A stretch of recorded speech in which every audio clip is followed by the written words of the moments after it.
Hare Krishna. Today we'll be talking about the parent wound and how it manifests, whether it comes from the father or from the mother, how it affects us in our friendships, and how it affects us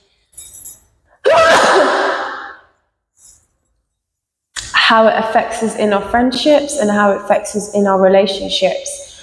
Okay, so first of all, I just want to talk about who this doesn't apply to, okay? This doesn't apply to people that have been sexually abused by their parents or anyone that's been tortured by their parents, okay? So I'm not referring to that in any capacity.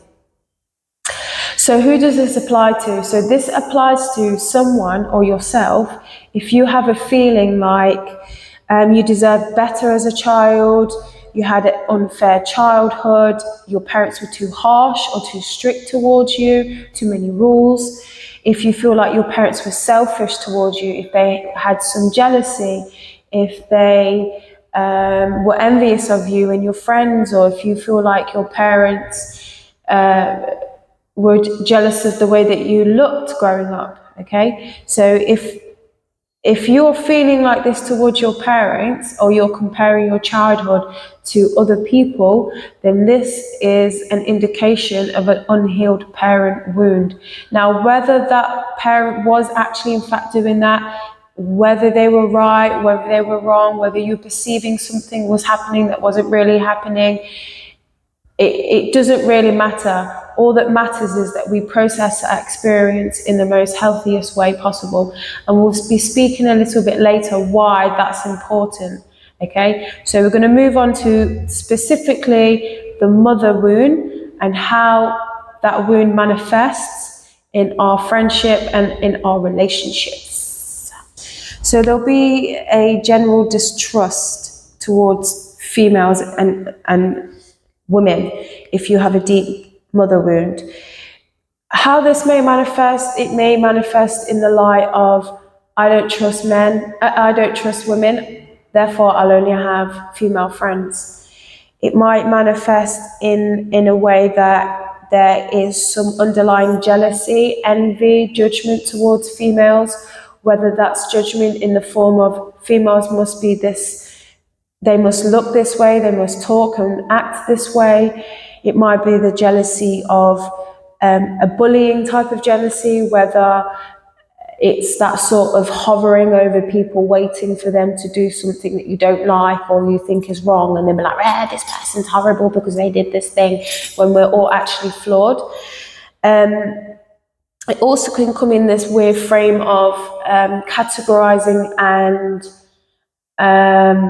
labeling people. So it can come in the form of a superior versus an inferior. I am the superior, you're the inferior. In this can come in many colors. It can come in the color of it's us versus them. We're these type of girls that have these things going for us, and they're those type of girls that have nothing going for them because they have this, they dress this way, they act this way, they have this job.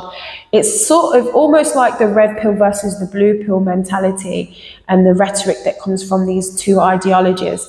If you look and act this way, you have these qualities, you have these political views. If you look and dress this way, you have this system and this type of political views. Therefore, this is where you're wrong, this is where you're wrong, and this goes on and on and on.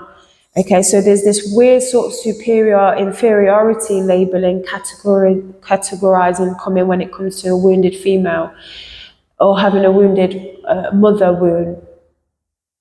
Also, one more thing, I just want to talk about the wounded mother wound is that people will use friends as an escape, only in the terms of to indulge their toxic behaviors. I'm not saying that their friends are toxic, I'm saying in the way in which they're using their friends or they're engaging with their friends is only to exercise toxic traits. Now, this can look different in many ways, whether that's in terms of over-sexualizing women, whether that's sort of going on, scamming men for money or using men. It looks different in many different ways. Okay, so that's briefly the mother wound and when it's unhealed and how that looks in our friendships and relationships. We're now going to move on to the father wound and how that manifests and how it looks in our friendships and relationships. So let's talk about the father wound and how that affects us in our friendships and in our relationships. Generally, it will look like a distrust in men. It's a distrust in men, and now that might be direct and it might be indirect. The person may know it, the person may not know it. That person may be dressing it up as something else, or they might just outright say, I don't trust men, which is a good thing. Make sure that you know what you're doing and why you're doing it, instead of dressing it up as something else.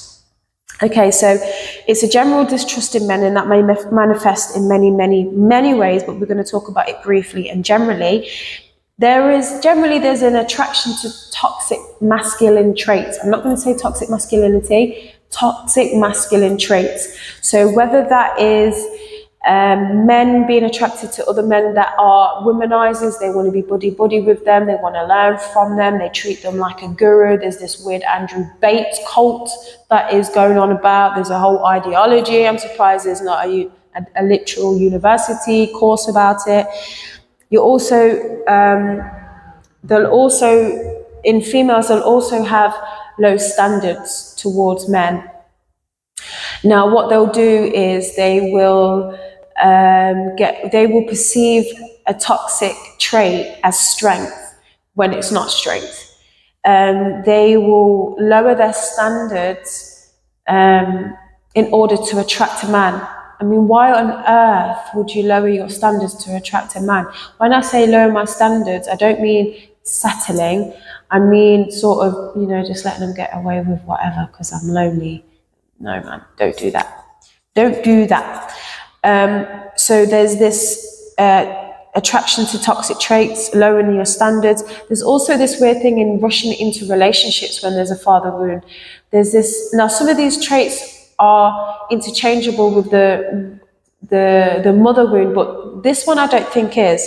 I think the father wound, if you have a deep father wound, there's like this codependency need to rush into relationships. You always need to be in a relationship. You always need that protection. You always need that validation. You always need that masculine energy, whether that's coming from a female in a relationship or a male in a relationship. But what I'm saying, it most likely is originating from the father wound, from the father.